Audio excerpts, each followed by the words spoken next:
So, good afternoon.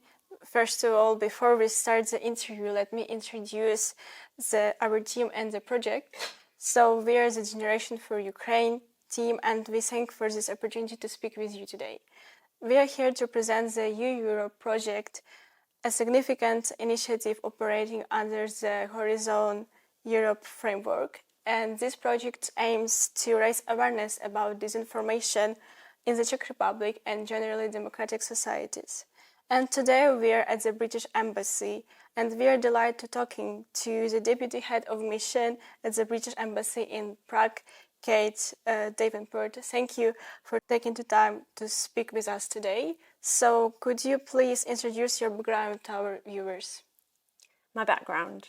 Yeah.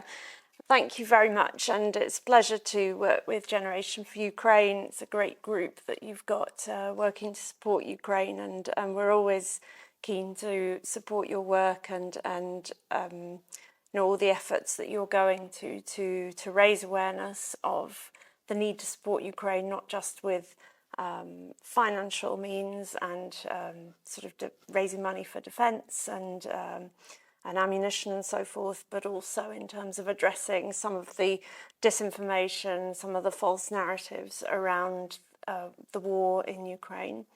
So my background is that before I came to Prague, I was previously posted in Ukraine. So it's a country that I fell in love with and that I'm keen to keep supporting, and that's why I've been engaging very actively with the Ukrainian community since I arrived in Prague.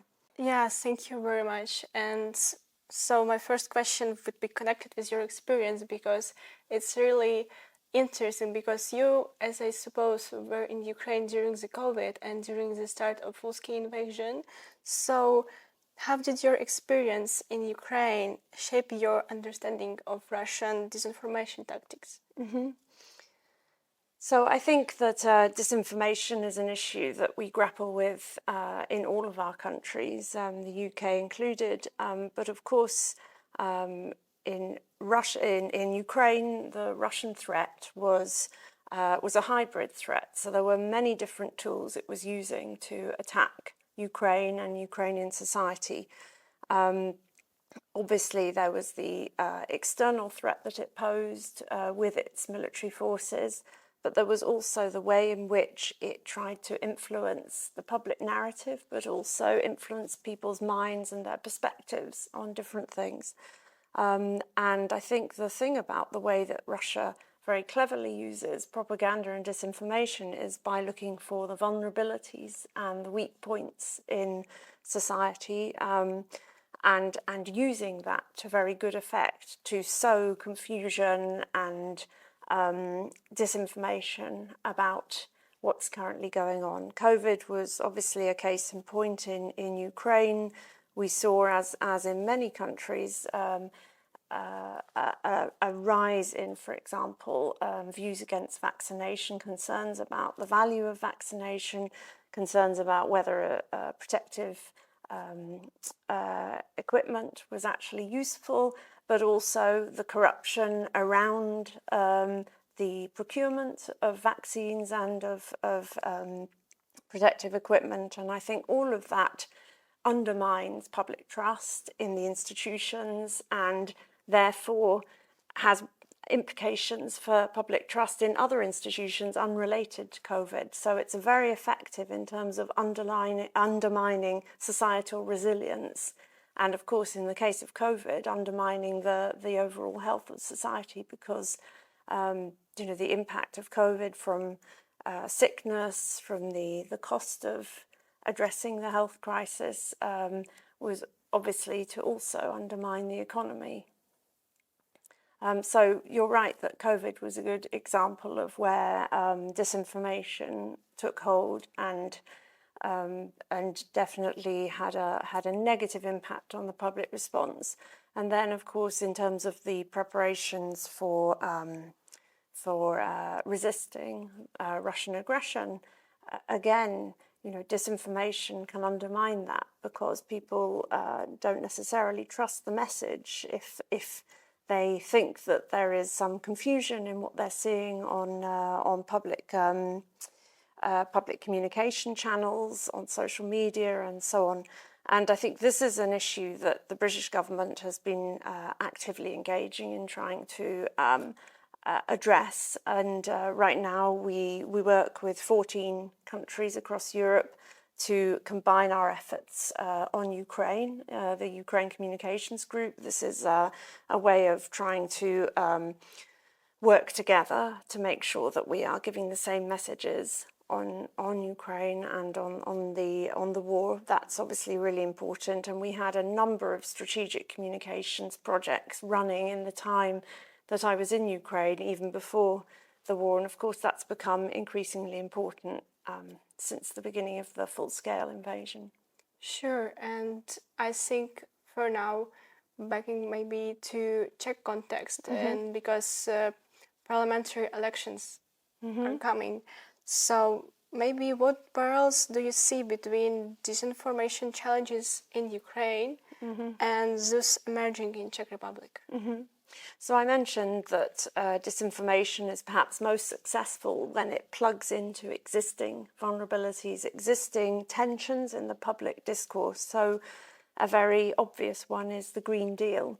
And I think you and I have both seen this film that was recently premiered, The Great Patriotic Trip, showcasing 3 individuals in the Czech Republic who have bought into conspiracy theories and disinformation. And what is striking is the way in which their own experiences, in particular their sense that some policies are affecting them negatively. For example, one of them talks a lot about the Green Deal and the impact that that has had on him as a farmer, and he equates that with disinformation narratives around the war in Ukraine, and generally this perception that Russia would like us to believe that it's Russia at war against the West and against the West's liberal ideologies and so on. And so I think this is where we can see some parallels between what happens in Ukraine and, of course, the situation in the Czech Republic, where there is the potential to plug into these existing tensions and to then expand on them in order to turn people not just against one particular policy initiative that they happen to disagree with, but also a broader sense of a bigger war between the West and Russia, for example, or and the sense that this is somehow what is fueling the war in Ukraine. But could we say that there are some significant differences? There are definitely differences because Czech Republic is a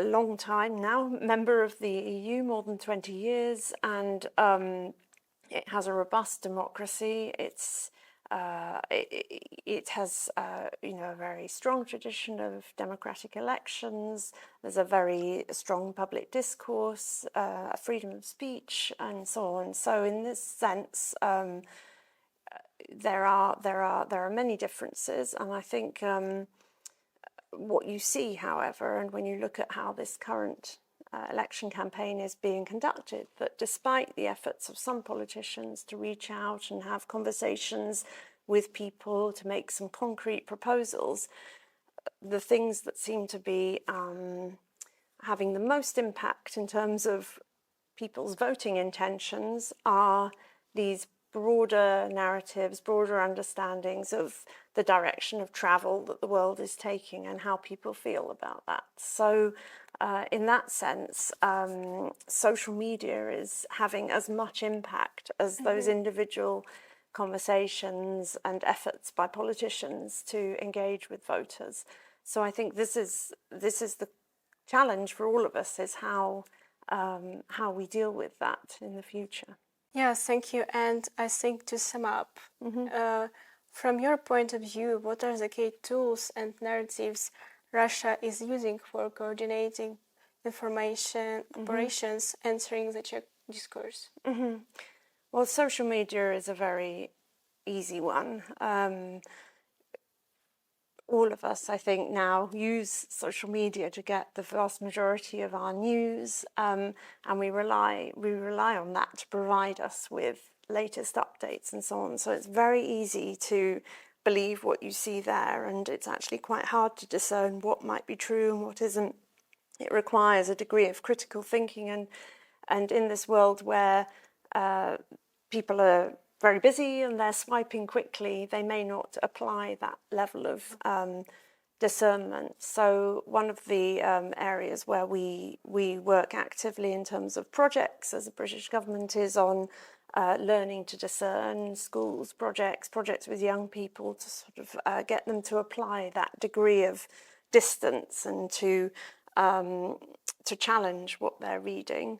But I think this isn't just about young people. There is obviously a whole swathe of older people who maybe use the same channels of information because, you know, those are the ones they've always used or they're the ones they've become comfortable with. And they are therefore very susceptible because as soon as those channels become hijacked by people who want them to think in a particular way, then obviously it will become much more difficult for them to judge critically the information they're receiving. Ms. Davenport, thank you very much for participating in our project, and it's important for us and for many other young people that experts like you have the time to share their expertise and knowledge, and we sincerely hope that our project will be impactful, and together we will make a difference, and we will show people that disinformation might be decreased, and we might get a chance to change it. Thank you very much. All the best with your project. Thank you. Thank